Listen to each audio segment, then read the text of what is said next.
নতুন সরকার আওয়ার পরে আরো বাজার দর বাড়তেছে। ধরুন বেতন পাই 500 টাকা, 500 টাকাতে আমগুলো শসায় নিতে হয়েছে 120 টাকা কেজি। পাবলিক অত দাম করে অত দাম করে আরে অত দাম আমরা তো দাম কিনে আনি না, আমরা অত দাম সার বেতন কিবা আমরা তো চলন লাগবো। আমরা কি করবো সারাদিন রোজা থেকে সন্ধ্যাবেলা পানি দিয়ে তার খুললা রাত করে যে মোহাম্মদ আঙ্গুল চুষতে তো ঘুমাই পড়ি। এক হালি লেবুর দাম 100 টাকা 120 টাকা, যারা নাকি সৎ মানুষ তাদের চলার জন্য একটা দুর্বিষহ বিষয় হয়ে দাঁড়াইছে। পরিবহন থেকে শুরু করে এই যে চাঁদাটা শুরু হয়, এই চাঁদাটা এসে লাস্টে কোথায় পড়ে? আমাদের ভোক্তাদের উপরে। আসসালামু আলাইকুম। পবিত্র মাহে রমজানের দ্বিতীয় দিনে আজ আমরা এসেছি 12 নম্বর সেক্টর খালপাড়ের কাঁচা বাজারে। জেনে নেব রোজার দ্বিতীয় দিনে বাজার দর, জনগণের অভিমত এবং প্রত্যাশা, ব্যবসায়ীদের কথাবার্তা।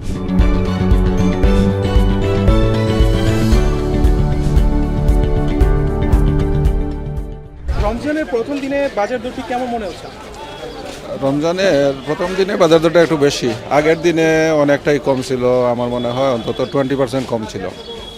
প্রথম রমজান থেকে অনেকটাই বেশি হয়ে গেছে সমস্ত জিনিসেরই। গত বছরের তুলনায় দাম আসলে কম না, দাম বাড়তি। গত বছরের তুলনায় রোজা আসার পর থেকে দাম আরও বেড়ে গিয়েছে। বাজার দর তো আমাদের কাছে অস্বস্তিকর মনে হচ্ছে, কারণ হলো প্রত্যেকটা জিনিসের দাম বেশি। আপনি কল্পনা করতে পারেন এক হালি লেবুর দাম 100 টাকা 120 টাকা, এভাবে কি চলা যায়? প্রত্যেকটা জায়গায় সিন্ডিকেটের কারণে এই বাজার ব্যবস্থা অস্বাভাবিক বৃদ্ধি পাইছে। এগুলি সাধারণ এবং যারা নাকি সৎ মানুষ তাদের চলার জন্য একটা দুর্বিষহ বিষয় হয়ে দাঁড়াইছে। ভালো হলো যে দাম বেশি, এই যে মনে করুন শসা, বেগুন, লেবু এসবগুলোর দাম অনেক বেশি। এই যে শসা আনছি 100 টাকা কেজি, এনো পাবলিও 100 টাকা কেজি কর। কারণ এই যে আপনার যে বেগুন, এই বেগুন আনি আমরা 80 টাকা 90 টাকা কেজি আর থেকে কিনিয়া, এনো 80 টাকা 90 টাকা বেতন লাগে। আমরা ব্যবসাটা কি করবো, আমার কি কইয়া কর কি আছে? কারণ হেরা কি তোর ওই শসা আটকায় রাখিয়া 3 দিন 4 দিন হেরা বেচবো, তবুও সারে না সস্তা সাত। আরবদাররা এরা কিন্তু যে এই গাছের বাগানে যে লেবুর বাগান কিনে রাখিয়ে দিয়া এরা আটকায় রাখিয়া ওই দামে বেচে, সিন্ডিকেট করে কিন্তু আরবদাররা।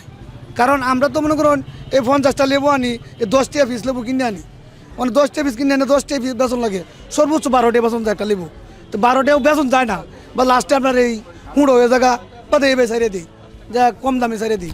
নতুন সরকার আওয়ার পরে আরো বাজার দর বাড়তেছে। যেরকম ব্যবসায়ীরা মনে করছেন, চিন্তা করতেছে যে 2 দিন পরে আমরা এই জায়গায় টেস্ট দিতে হইব, যে জায়গায় চলাফেরা করতেছে। আর রমজান মাস হওয়ার কারণে ওরা আরো বাড়াইতেছে। আমি তো মনে করি আমার সাধ্যের মধ্যে নাই, কেননা শুধু আমাকে দিয়ে আমি বিবেচনা যদি করি তাহলে হয় না।